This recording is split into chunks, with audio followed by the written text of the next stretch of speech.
But what I realized was this isn't what I want to do 7 days a week. So you have to just be really good at capturing the moment. You have to watch people very closely and you have to watch their emotions. So my goal is to capture things that the bride and the groom don't see. I want them to look back at their gallery and see kind of the things that they've missed, or maybe things that in between that their eye didn't catch. But there's joy in documenting those moments, not just them standing still and smiling at the camera. So I love photographing families as well, but there's something so special about weddings. My husband keeps telling me, it's okay to slow down. No. And he keeps reminding me, look how far you have gotten. And I said, yeah, but the reason why I've gotten here this quick is because I don't stop. Yeah. But all of this is very intentional, and it's with the goal that one day I can slow down. So yeah, but you're doing it for yourself, and it's everything is being invested into your family. Welcome to From My Vue.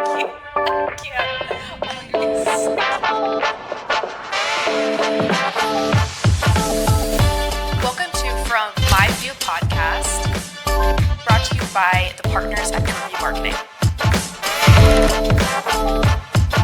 We are your hosts, Madison and Michelle, and we're so excited to share this with you. Well, hello and welcome back to From My Vue podcast, brought to you by the partners at Vue Marketing. I'm Madison Keller, one of your hosts. Look how professional you are. Sorry, I had to cough so bad. My eyes were like watery.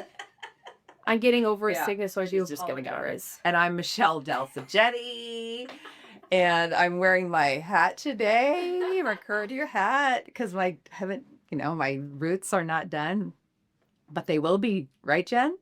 And joining us today is Margo Antonello. Did I say that right? Yes. So happy to be here. Thank you. And Margo, I've known Margo for several years. She's a photographer and I guess kind of a jack of all trades. You do a lot of different things. And she's going to share with us kind of her childhood, her family, where she grew up, and all about what she's doing today. So welcome. Thank you. Yeah. Happy to be here. Yeah, thank you for being on the podcast, Margo. We're so excited to hear about, just everything. Yeah. And Margo, Really, yeah. she was just sharing with us that she does a lot of traveling and she's been listening to our podcast in the car. Yeah, I do a lot of drive. I actually 2 weeks ago, I drove almost 800 miles in 2 days. Where'd you There's go? a lot of podcasts. I had to wake up at 3 a.m, drive to Big Sur to do an elopement in the morning. And then when I was done with Big Sur, I drove to Mendocino Oh my goodness. and then back home. My gosh, for weddings. Yeah, Wow. but it's a pretty drive. No internet, so no podcasts for me, but it was pretty views. That's awesome. Gosh, That's great. that is Crazy. crazy. Yeah, I wish I had more time to enjoy the places I go to, because I go to some of the most beautiful places, and I feel like I need to give a little bit more wiggle room in my schedule so I can actually just pause and take it all in. Mhm. Because when you're in that mode of shooting an 8-hour wedding and then another 6-hour wedding, you're like so dissociated with the reality. Yes, that you can't like really take everything in. And then by the time I'm done, it's dark, and then I go home. So Wow. So, but you stay the night. sometimes, Sometimes you just And then you start kinda and then drive. go back. Wow. yeah. And no one ever talks about how exhausting it is to do photography. Like we do it with, clients for like an hour, 2 hours, and I'm exhausted just from that. So I can only imagine for like weddings. We take pictures of buildings. Yeah. And that's a whole different thing. But people, it's a whole other. It's a hangover. I literally get a hangover. I heard someone on one of the photography podcasts refer to it as a hangover, and I was like, oh my gosh, this is exactly how it feels. You're like detoxing from the overwhelmment and overstimulation. Because like I said, you really don't, I'm so zoned in on my job that everything else just goes out the window. So you are really just hyper focused for that 8-10 hours, sometimes 12 hours. That's your main goal, and you're keeping everybody on track and the timeline and making sure that you get everything you need to get, and then you're moving. You're like doing sit-ups and squats and moving all around. Yeah. So by the time I'm done, I get in the car and I'm just done. Exhausted. But the job is not over. It keeps going. So how long have you been doing it? How long? No, you don't just do weddings. You do family portraits and things like that. But do you enjoy weddings? I Is do. that I do. I love that chaos.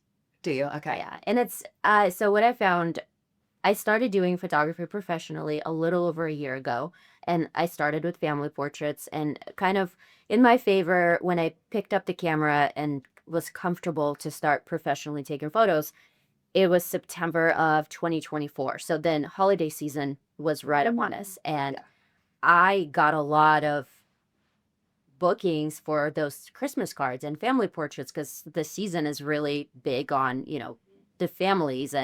Um and so then March of 2025, I had my first wedding. It was really small, really intimate at the San Francisco City Hall. And once I shot that wedding with my one camera, I learned so much from it. I learned why photographers have two cameras with the different lenses that you need. And I've also realized that I need to spend more money on my gear.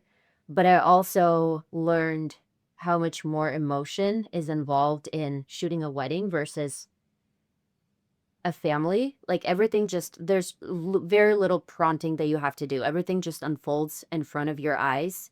So you have to just be really good at capturing the moment. It's kind of like you have to watch people very closely and you have to watch their emotions and the grandma wiping her tear and, the mom putting her hand on her son's back to comfort him, like all those in between moments. So my goal is to capture things that the bride and the groom don't see. They're not there. They're not, because they can't be in all places at the same time. So I want them to look back at their gallery and see kind of the things that they've missed, or maybe things that in between that their eye didn't catch. Yeah. And And I noticed that. that's where I fell in love. I follow you closely on social media because I love your I love what you do, and I'm fascinated by photography, and I think that you've got such a great eye, and I notice that about you. You're constantly taking pictures of the bride's hands holding the bouquet, and the plates, that are the table settings and things like that. You get And like the small details, but like the important details. there you go. I'm sorry. That's exactly what I was Yeah. going to say. Yeah, to say, Oh, I'm sorry. It's exactly what I was gonna say. yes. And that's my favorite part. And I love I haven't had a lot of family sessions throughout the summer. It would be here and there, a maternity session, a newborn session, but the majority of my families come to me during the fall season, and I miss them so much. And I miss the kids. Not they don't have a listen. They just run around, and but there's joy in documenting those moments, not just them standing still and smiling at the camera. So I love photographing families as well, but there's something so special about weddings and Yeah. the being able to really truly document the unposed and Yes. unprompted moments. Yeah, and weddings freak me out. It's funny because we actually had a client that we do social media for, and she emails me over the weekend. I think this was 2 weeks ago. She's all, "Do you guys do weddings?" And I said, "Absolutely not." I said, "Talk to Margo." I didn't know, and then she's all, "You guys really can't?" No, I will never, because No. I mean, I'm not even a professional photographer. We do photos for social media. It's a whole different thing. I'm like, please, no. That's not our forte. No. No, absolutely not. And I was like, just talk to Margo, because they were also looking for a videographer. Yeah, I think I texted you about that. Yeah. Yeah. And then there was this girl I went to school with, and I referred her because you said you don't do the videography. And I was like, also talk to Margo if you guys need pictures, because they will come out absolutely amazing.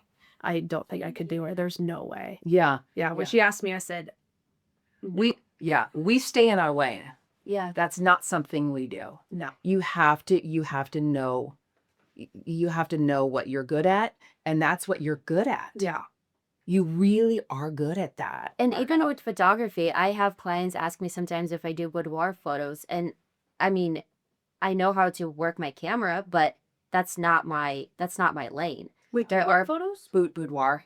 Like those sexy boudoir photos. That's what that's called? Yeah. And I there's had no different idea. types. I mean, there's branding, there's different types of photography, there's commercial, and Yeah. any of the photographers can do it because we know our way around the camera and the settings and editing. But it's just like with weddings. You can't take a photographer who only does commercial work and has never shot a wedding and put him in a, wedding with 200 people.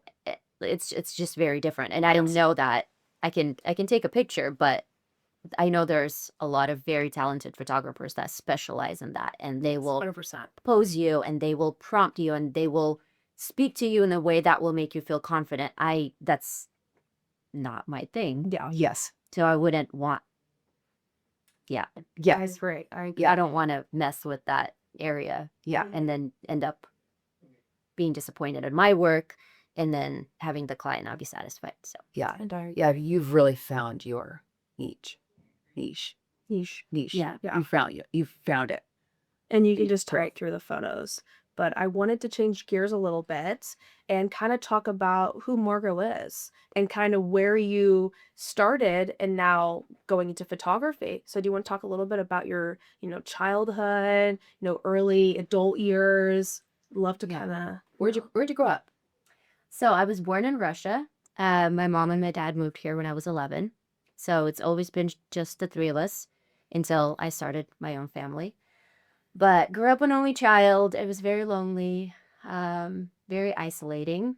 And having immigrant parents, my parents' priority at that time when we moved was to get themselves up on their feet and kind of provide the best life for me that they can, which is hard when you just pick up and leave the country with everything that you have known your whole life. My dad was an engineer. My mom was a doctor in Russia. And when they moved here, they were nothing. So they had to start all over. So my mom had to go back to school, and she's a nurse now. And then my dad just started his own business because he didn't want to go through all the motions and Yeah. going back to school and getting a degree. So yeah, and then I graduated high school, went to college, tried to major in so many things. Uh, I actually took film in college, but it was just too slow for me. Everything was too slow for me. I needed everything like quick. I needed to learn. I needed the max. My attention span was, I can give this 3 months, but after 3 months, I like needed to just soak in everything that I can possibly need. Um, so I just got bored really fast, and I changed majors so many times. Majored in criminal justice, majored in interior design. I actually did get an AA in fashion design and merchandising. oh, fun. I at one point wanted to be a buyer for Nordstrom, but so I've always been in that creative space. Yeah. But the corporate world is what's promising. That's what's consistent. That's what's Monday through Friday, 8 to 5, you get your paycheck. So I have put myself in with a company where I knew sky was the limit and I can grow as fast as I want to, really. So I got hired on with the property management company and ended up staying with them for almost 17 years. And I worked my way up and became a supervisor and manager, had all the different roles, and it was great while, Yeah. It's a I hard was job. busy. So Yeah. Yeah. And that's, I mean, it's a hard job working in multifamily. I've been there, done that. So, but it also teaches you a lot about yourself and what you're capable of and about how, teaches you a lot about how people live and just a lot about people and gives you a backbone. yeah, how to talk to people, I mean, so much of it I was able to take with me into my career now, building a business. Because when we first started 17, 18, 20 years ago in multifamily market, we had to do everything. We had to do marketing. We had to do social media when social media became a thing. All of that managing and business aspect of the job. Nowadays we're able to vend out things. We have people that do social media. We have people that do marketing. But back then we had to do all of it. So I've learned a lot about communication, and just the back, everything that happens behind the scenes. Yeah. So that was really helpful. Yeah. But no, it was great. I was really happy. I think I was just thinking about this the other day. I was telling my husband, I'm so surprised that I stayed with the same company for as long as I did. Me being who I am, I get so bored if I'm not constantly on my toes and constantly presented challenges. But I think the reason why I stayed for as long as I did was because of constant challenges. That's what I was going to And say. it's fast paced. Yeah. There's Yeah. always something going on. And as soon as you're done with one job, one project, you go on to another one and you fix that. And then once that's all done, I never stayed at a place that was run smoothly. Yeah. I would always go to more challenges and more chaos. Yeah. And you never really stop. Yeah. Because it's like when we visit our clients, I mean, we have, a handful of property management companies. And when we go to the properties, it's like we see these stacks of papers and they're like, yeah, I have like 17 things to do today and I won't even get done with one. I'm all, Yeah.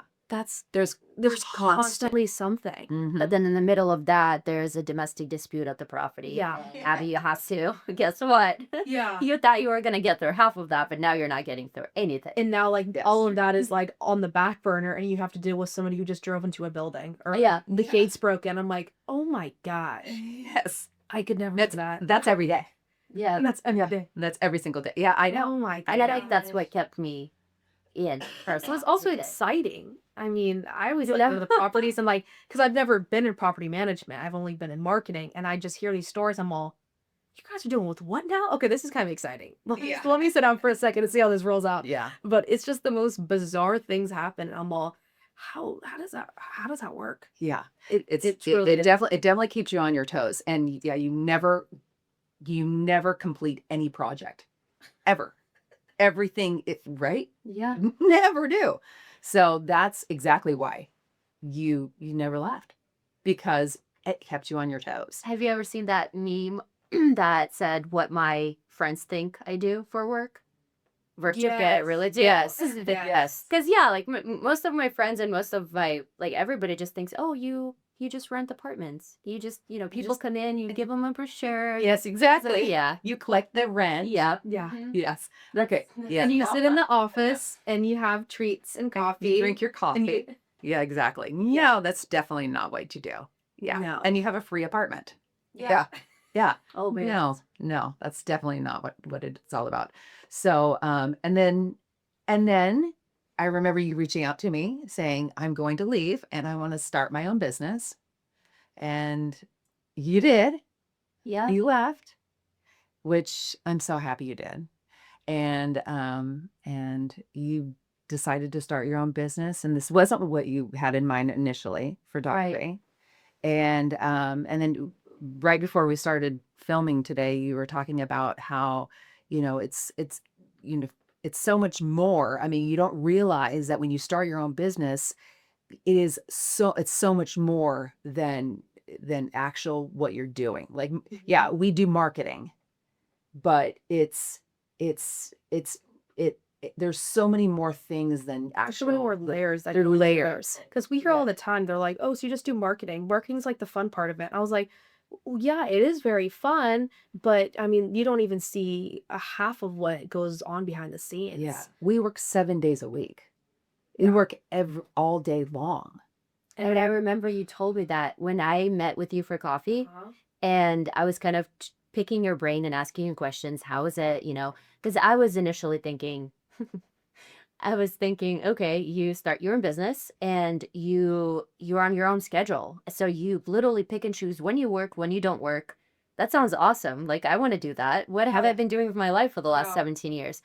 And you said to me, no, I don't stop working. Yeah. And I remember looking at you and thinking, well, I don't want to do that. That sounds awful. I'm leaving a job where I felt like I never stopped working, because my laptop, if I wasn't in the office, my laptop was literally attached to me on vacation, on weekends, when kids were in bed.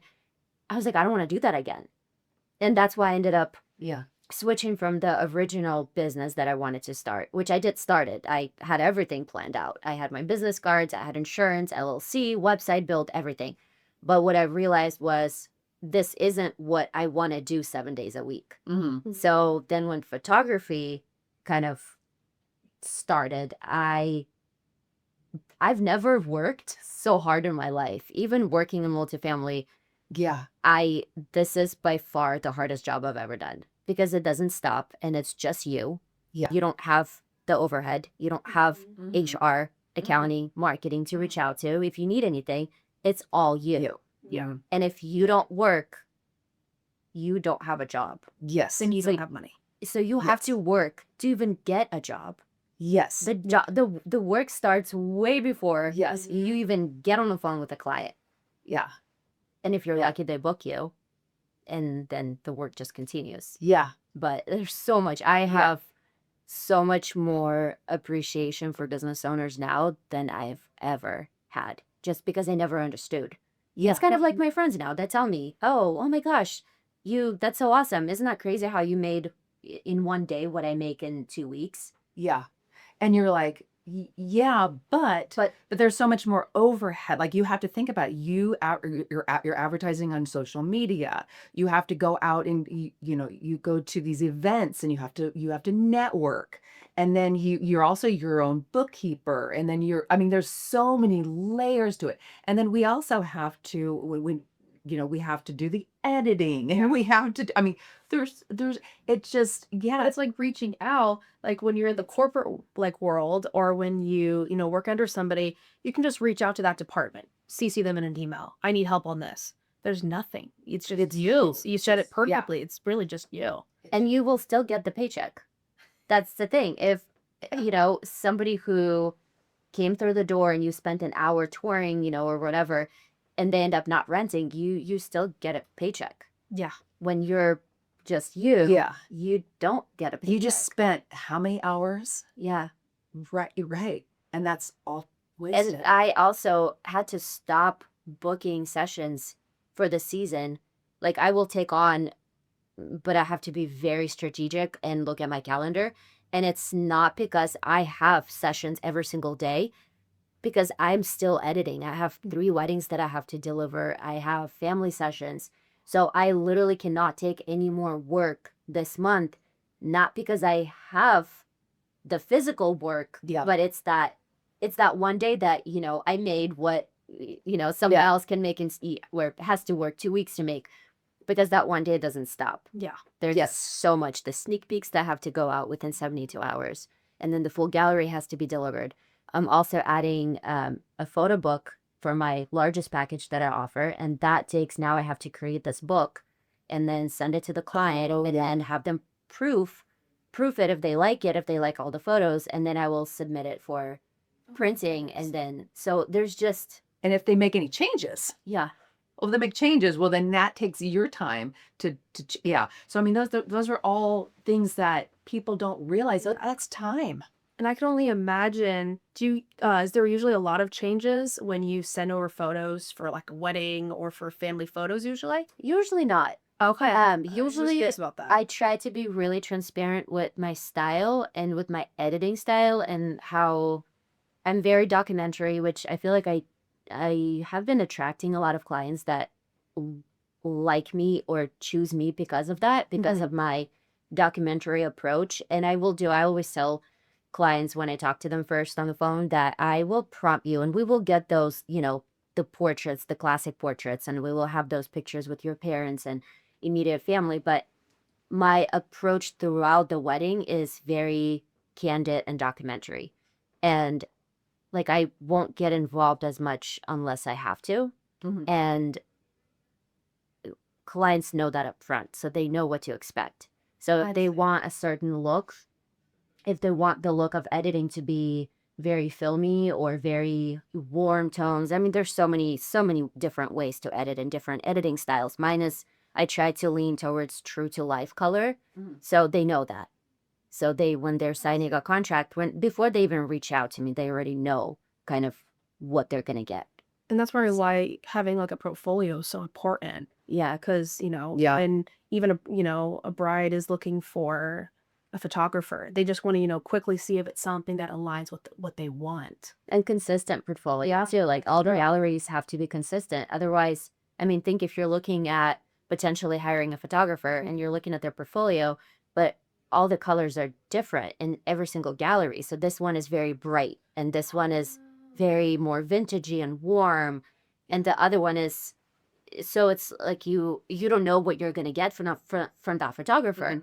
You don't know what type of style they're going to decide to edit your gallery. So you have to be consistent. So then it's, this is who I am. This is how, and even with finding your niche, and if you want to do just weddings, I had to open, I don't know if you saw, I just created a new Instagram Yeah, for my saw that. families and kids and maternity sessions. Oh, it because isn't so much too. I just could not, like, I want to keep my wedding separated. very clean. And so the brides see exactly what they're going to get from me.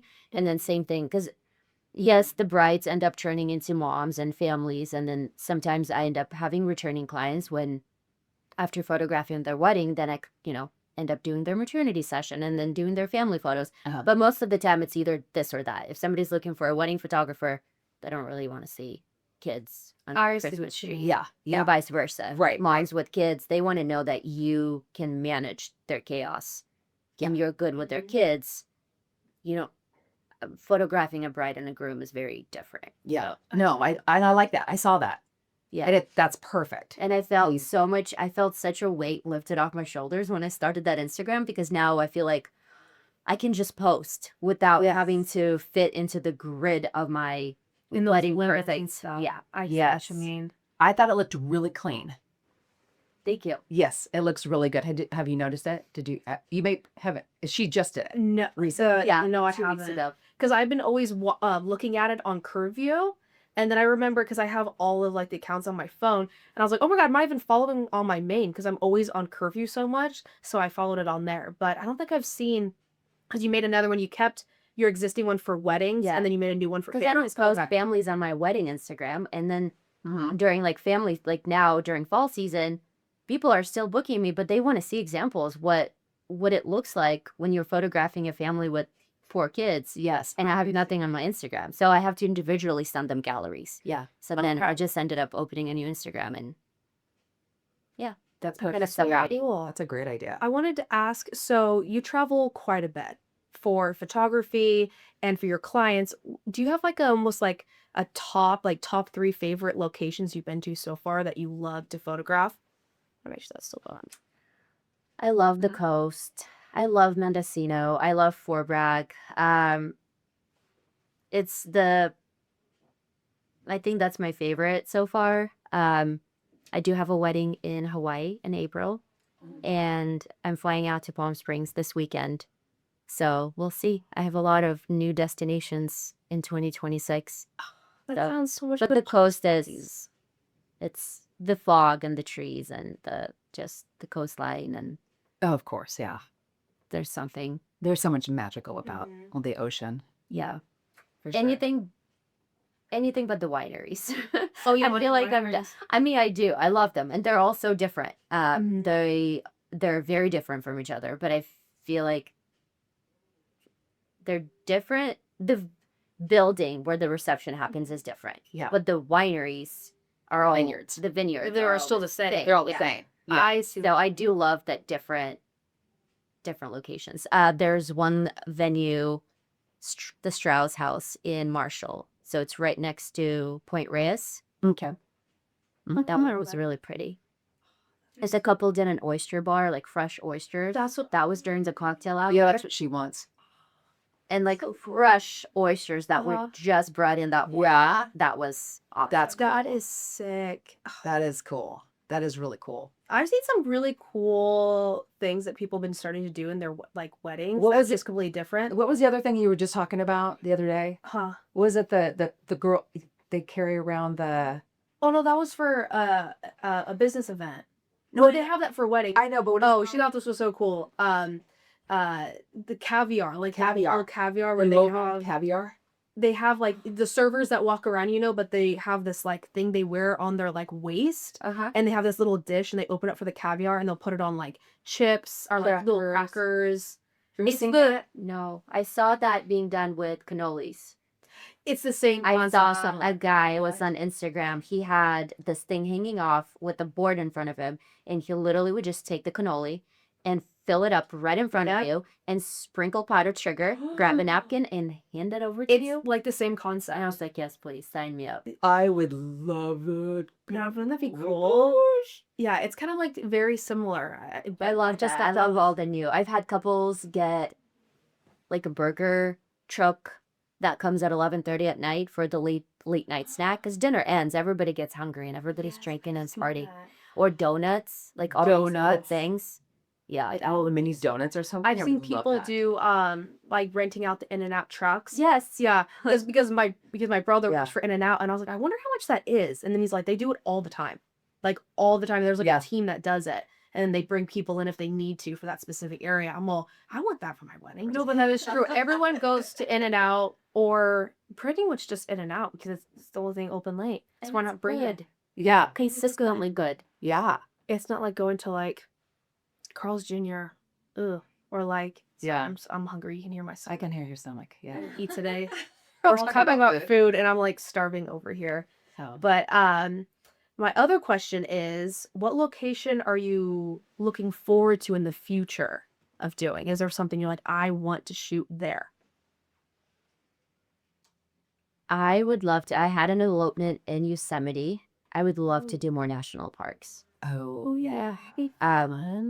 Rocky Mountains in Colorado. I would love to, like Washington, That- Alaska. Like I love the adventure. That'd be so I love the luxury weddings and I love pretty bright things. But there's something about putting on your hiking boots and Yes. climbing on top of a mountain. It's beautiful. Yeah, The that'd be wedding I cool. just shot 2 weeks ago in Mendocino. The bride ended up putting on her hiking boots and we like went out into because it was kind of wet and the grass was tall, so she just picked up her dress and I, oh my gosh, it was so cool. So and I took pictures of, I'll post them actually within the next couple of days. I took pictures of her changing from her pretty like blue floral heels into her hiking boots. Oh, That was that. contrast of being able to like the feminine and just like let's go. that. Oh God. Hiking boots on and let's go get dirty. I love that. Oh, I do too. That is adorable. So yeah, I think Love that. national parks, I would absolutely love to have more weddings. That's really national cool. parks. That's really cool. Okay, good. I like that. All right. The one I keep seeing this one pop up on my TikTok, but I think it's a church or something. Something like at a rooftop in New York City, and it's apparently like one of the most expensive places to get married, other than probably, I'm guessing, like the plaza or something like that. But it's like a rooftop and it's like a church, and I see it all the time, and I'm all, I would die if that was. Have you seen that? I would die to know how much that costs. Yeah, for a lot. It can. A lot. Is that your phone, really? I know. Yeah. But Yeah. but I keep seeing, because there was this girl, and she's like an influencer or something like that on TikTok. She's probably about like my age or so, and she just got married, and it was in New York, and she had her wedding there, and the photographer went around New York, them just running across the street, and her dad unfortunately passed away at 9/11, so they went to the memorial and a whole photo shoot there, and like she had like a shorter dress for that, and then changed into it. It was the cutest thing. I was like, that is like perfect. Oh yeah, that would I be thought cool. that was cute. That would be awesome. Yeah. Yeah, like in a city. Yeah. City. And also photos. how it connects with her That's dad, right. because Yeah, like right. Yeah. it was the cutest thing. That'd be I really thought neat. that was amazing. But That is really neat. yeah. Okay. I love when a location is being chosen not just because of its looks or the popularity, but when it has meaning. I agree. Yeah. That to me speaks more value than anything else. I don't care if it's the most expensive venue, that it's this luxury, perfection. But when it speaks value to the family or to the bride and groom, like Mhm. that immediately just is like the Mendocino wedding that I was talking about. They got married at the Little River Inn, but the groom's mom who passed away, that was her favorite place to vacation with the family. And that's where they chose to get married. And that's the sweetest thing. It's this tiny little hotel right on the coast. I've been there. and it's it's It's beautiful. really cute. Oh, Yeah. where it is. And I was so before getting there, I was trying to figure out where we're gonna do couple portraits at sunset. And so I got there a little bit early, and I drove 10 minutes up the coast, found a really like right next to Mendocino, like the downtown area where all the coffee shops are, and I found a really cool spot, and then went back to the bride, proposed that location to her. But then I went to shoot the groom getting ready, and he was staying at the little because the little river inn also has another little small building Mm. on the other side of the highway. Oh, okay. And when I went to take his photos of getting ready, I went outside and I was like, oh my gosh, we don't have to drive anywhere. This is right here. It's like the most beautiful with the cypress trees and the just the redwoods and then the water and the cliff literally right there, right in front of it. Mhm. So it was beautiful. God, the redwoods. That would be a really cool like wedding, like in the redwoods. And the redwoods. Santa Cruz has a lot of venues, like right in the, like you're literally driving into almost like some of the venues even have campgrounds. Like it's a campground, but then they have a designated area for weddings. I've heard that. Yeah. That's what Sydney wants to do. She was Yeah. telling me about it, and I was like, that fits her Yeah, that would be cool. And that's what I love. I love when venues fit or resemble the couple's personality and what they're into. If they're Mhm. adventurous, if they got engaged on top of a mountain and they love outdoors and they love hiking, and then they choose, something Right. that speaks to them. I love that. I Yeah. agree. Yeah. So I think I I've love seen on that. some weddings, and I guess one of my things is like I'll see videos, pictures of weddings and stuff like that, and it's like for the decor they picked, it like doesn't fit the venue. I think I've seen that a few times. I'm all, I don't know how to explain it, or like the colors don't fit that season or something like that. Yeah. But when it all like is just It just perfect, works. just works, I'm like, I can only imagine for like a photographer then capturing that. Yeah. It's so much fun. Yeah. Awesome. Yeah. I just saw something on Instagram. It was in the city, but you walked into the room and it was all draped in black. Oh. And it wasn't it was a reception. It was a wedding reception, and it was all draped in black. And then all the tables were black, but they had chandeliers, and then all the centerpieces and everything were white flowers, white roses, and white See, that'd be plates. like my stuff. It was beautiful. And then candles. And it was like white candles. It was like, oh my God, it was absolutely It's so stunning. simple. So it seems so minimalistic, but so like It was, whoa. I was like, It just and people, works. they had people walking in, it was like, and their expressions were like, oh my God, this is Oh, that's so gorgeous. I It wanna was see that. gorgeous. if I see it again, I'll send it to You you. probably will too. You know what? Actually, I think I sent it to you and you didn't comment. You send me like things Now that with I think about it, dogs and not to even. me. I think I sent it Okay. to Margo. I will. Okay. You know what? I'm going to look back and see if I sent it to you, because I send you stuff all the time and you don't even say a thing, I watch it. but you don't say anything. It's like a thing of a dog, of like a Shih Tzu. What so cute. I just see kidding, you. I'm just kidding. I was just kidding. Anyway, I think we need to wrap it up because But okay. it's. Is there anything else you wanted to say? That was kind of rude. I think we No, I'm mad it at you. out. Mad at me? Yeah. That's rude. Just keep you, Margo. I'm so thank glad you you. came, and it's a holiday. It's a holiday theme today, and you're in the red chair. Oh wow. Well, So, you wanted to do the outro? That was my yes, it's your go. Oh, just- Hit it. Gosh, we thank you so much, Margo, for being on the podcast. It was so fun hearing about photography and weddings, because weddings are so fun, and that's something, hopefully I get to look forward to very soon. No, I'm just kidding. But Yes. thank Yeah, me Oh, too. no. Waiting. No. So am I. You guys Oh my god. Andy. Where is he? Wow. Well, thank you again. It was so fun just hearing about, your childhood, how you started with photography, and how, even after you had a whole career, you decided, nope, I want to do this. I want to go to my passion. I'm so proud of you. Best decision I've ever made. And we're so proud of you. So Oh, proud. thank you. I'm so happy. Yeah. I get to talk about pretty cool things now and running a business, Yeah. which isn't always pretty, but it's fun. Love it. Yeah. Love it. Yeah. And you're building something for yourself. So I think that's all worth it. And you're working for yourself, and it's just a different type of work. Yeah, Is it what- is. Is what I've heard from some of the other guests, is that, yeah, you work every day, but it's a different type of work since you're doing it for yourself and you're not working for a whole big old corporation. So Yes. Yeah. You're investing in completely yourself. different. But that's what I keep reminding myself, that my husband keeps telling me, it's okay to slow down. No, no, no. And he keeps reminding me, look how far you have gotten. And I said, yeah, but the reason why I've gotten here this quick is because I don't stop. Yeah. Yeah. But all of this is very intentional, and it's with the goal that one day I can slow down. So yeah, but you're doing it for yourself, and it's everything is being invested into your family and into your own bank account. So yeah, it's all worth it. And I agree. Exactly. Thank you for Also, Dina, of course. Thank you so much, Margo. From My Vue.